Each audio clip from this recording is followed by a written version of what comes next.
Qiz yaxshimi yoki o'g'il? Qiz debdi ota shosha-pisha. Nega deb so'rashibdi. Yoshligimda onam eng shirin taomlarni pishirib, oxirgi luqmasini ham meni og'zimga qo'yardi. Yesam ko'zlari quvonardi. Keyin uylandim.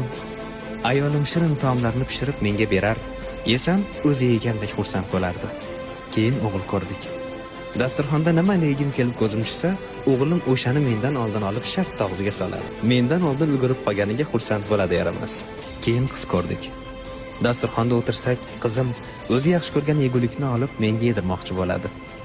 Yesam xursand bo'ladi. Xullas qiz boshqachada dermish. Qiz bola otasi uchun jannat eshiklarini ochadi. So'ng turmushga chiqib, halolini yarim dinini himoya qiladi. Ona bo'lgach esa jannat oyog'i ostida bo'ladi.